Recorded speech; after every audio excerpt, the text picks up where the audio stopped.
So look at Anthony Ryder from South Lyon, Michigan, recently selected as the Lions 2020 Fan of the Year. He has a passion about sports broadcasting. With the 112th selection in the 2021 NFL Draft, the Detroit Lions select Amon-Ra St. Brown, wide receiver, USC. One pride, baby! Yeah!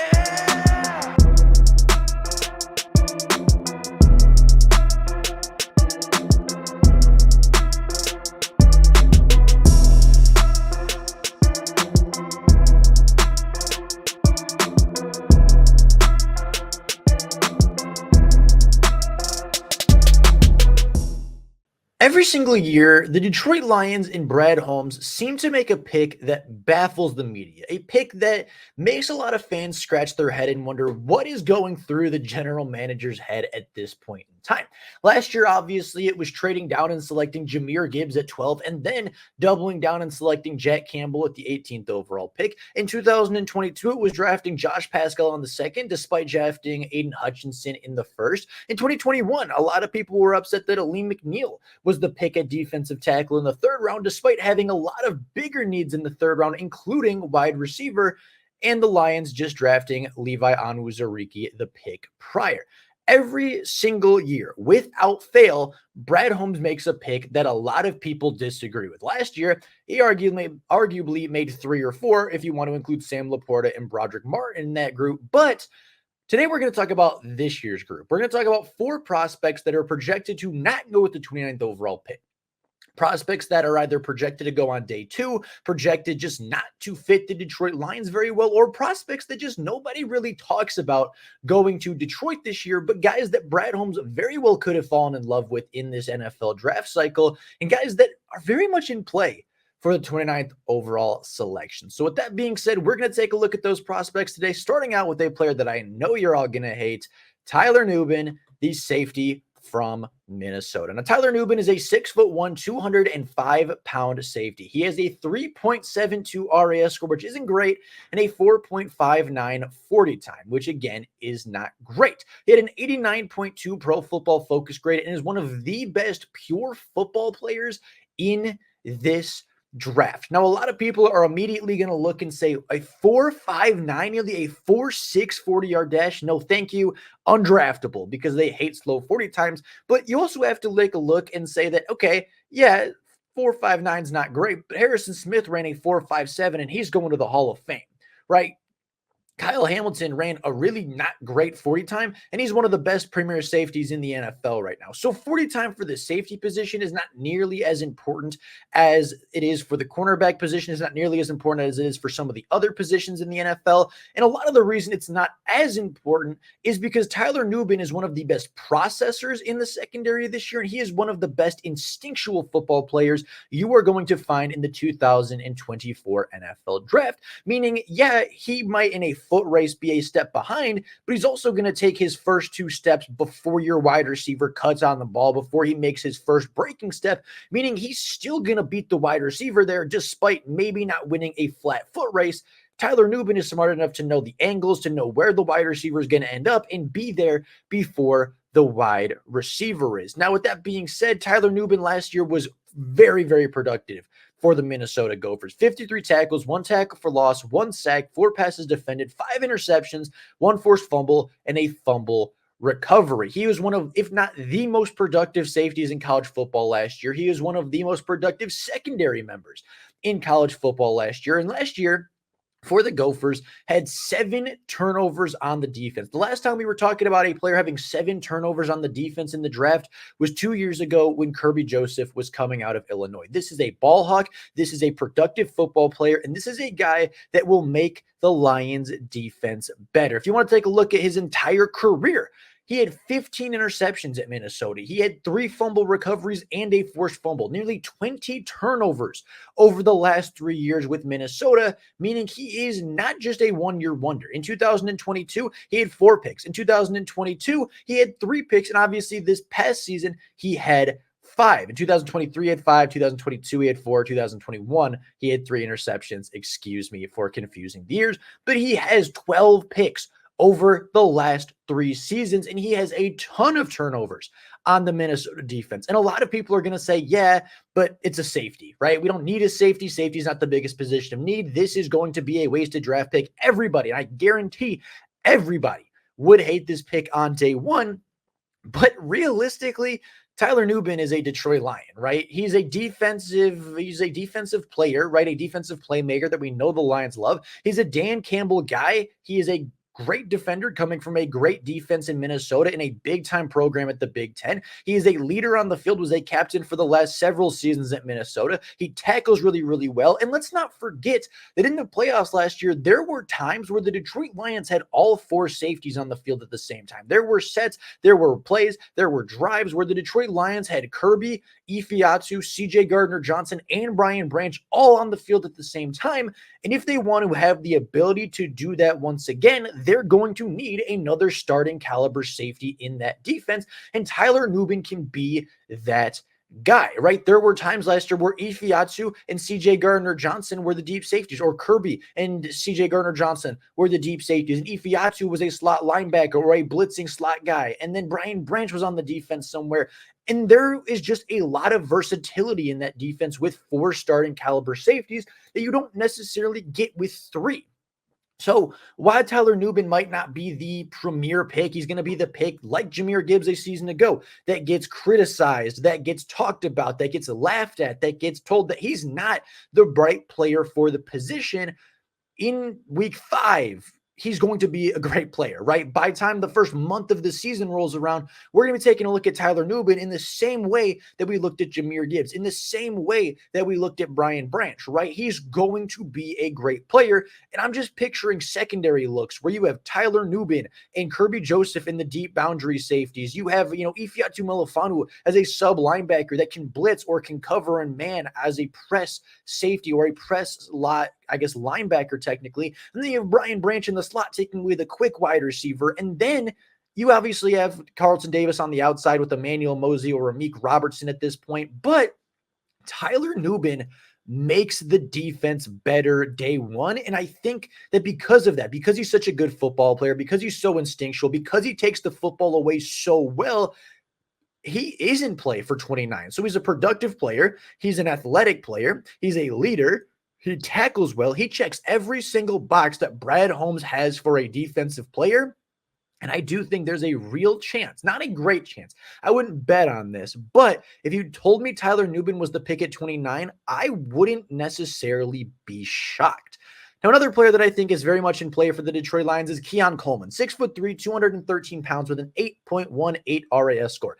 Elite explosiveness with a 38-inch vert and a 10.7 broad jump, but not a great 40 time, running a 4.8 40. However, Keon Coleman is a very fluid and natural wide receiver in ways that a lot of other receivers in this class aren't necessarily able to do, right? A lot of people take stock in the combine time of a 4.8 40-yard dash, but then everybody forgets that during the gauntlet drill, Keon Coleman hit the highest speed, did it in the fastest time, and looked like the most fluid wide receiver in the gauntlet drill in catching passes over the middle of the field.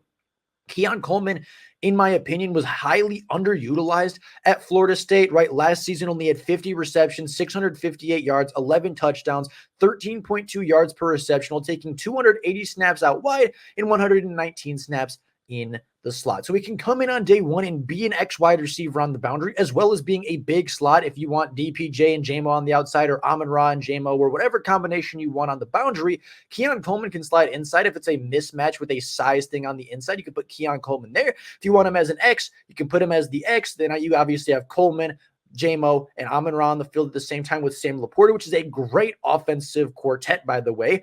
And I do think that he was underutilized at Florida State. I don't think he ran as many routes as he could have. I don't think he was able to be as effective as he potentially could have been at Florida State just because of the system that they ran, but I don't think he should be punished for that in the draft. A lot of people see Keon Coleman as a day 2 type of prospect. I see him as a day 1 prospect. I see him right up there with Brian Thomas, right up there with A.D. Mitchell as my wide receiver 4, 5, and 6.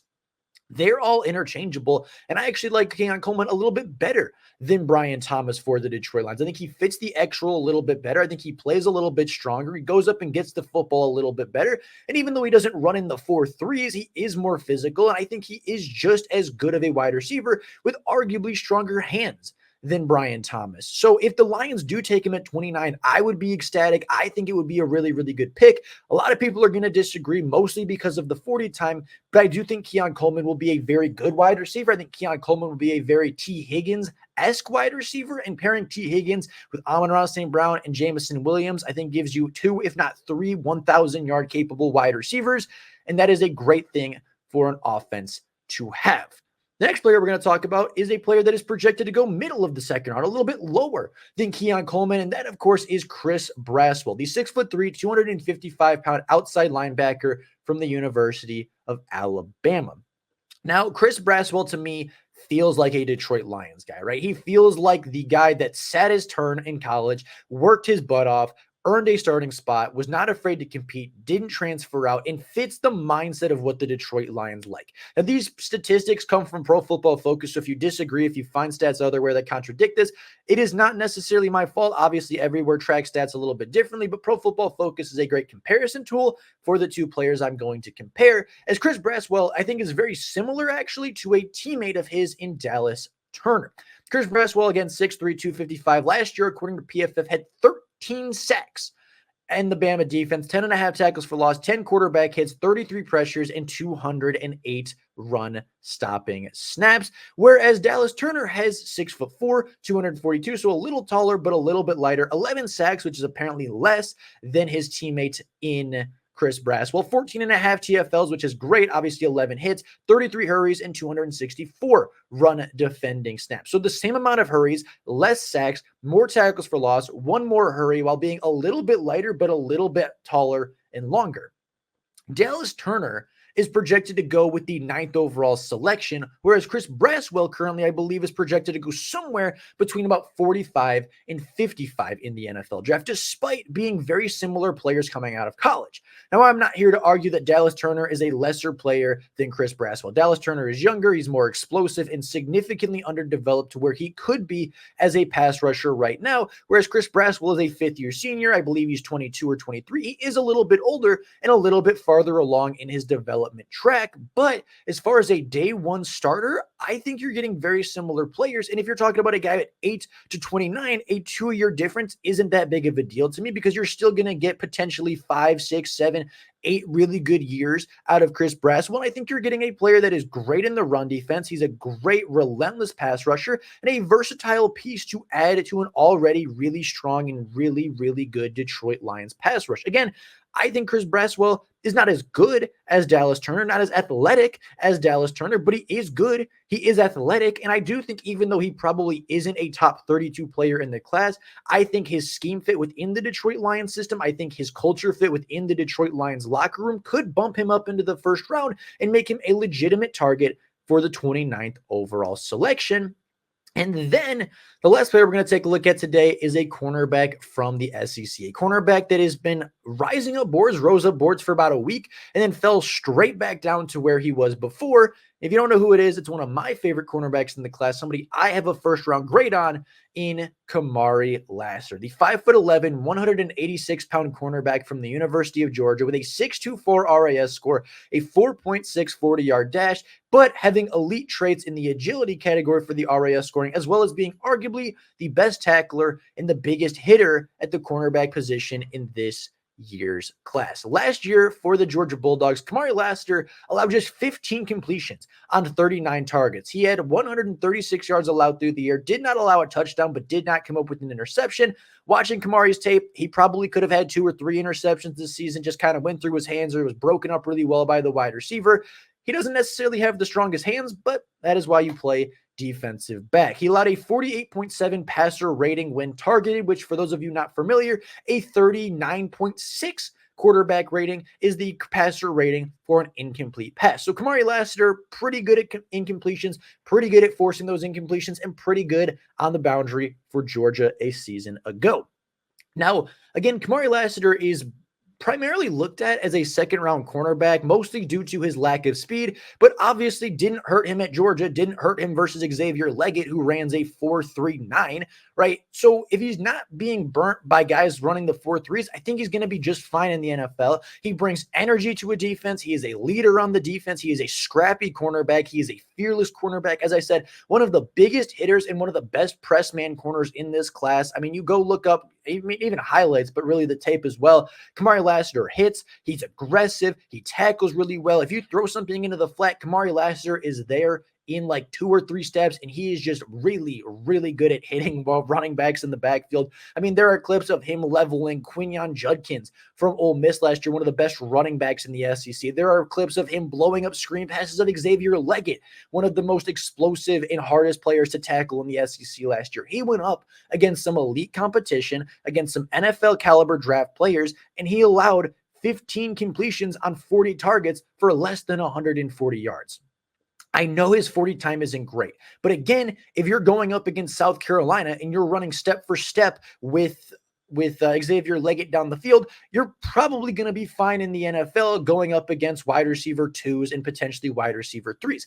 I think he is a great tackler. Like I said, he is a big hitter. He is pretty much exactly what the Detroit Lions love in a cornerback: big, physical, heavy, press man cornerback. Yeah, doesn't have the greatest 40 time, brings a ton of energy to the defense, and I think would be a huge spark for the defense, and especially in the secondary. And again, much like we talked about Tyler Nubin, you're taking a look at Kamari Lassiter paired up with Carlton Davis, with Brian Branch in the slot. That's a great cornerback trio. And then you have Ifiatu and Kirby on the boundary. And yeah, you might not get that third cornerback. You might not get that Tyler Nubin as your third safety to run those specialty sets, but you're also going to have a significant upgrade at the cornerback position, and the safety depth isn't bad in this draft, right? You can go get a Javon Bullard in the second if you really want that safety set. You can go get I'm just like, there's a ton of safeties and I'm just blanking on all of them right now, but there's a ton of guys you can go out and get in the second, third, fourth round that are really, really solid. There's another cornerback and another safety out of Georgia that you could go get, who's, I believe, Tyke Smith is a great player out of Georgia that you could go get and put in that third safety set.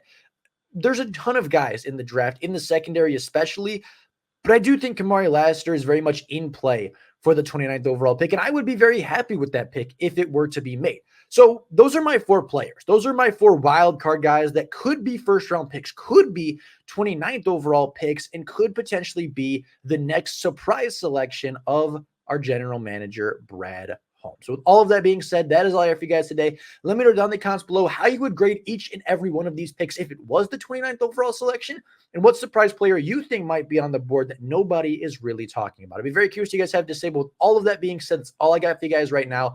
Thank you both so much for watching, and until next time, and as always, go Lions.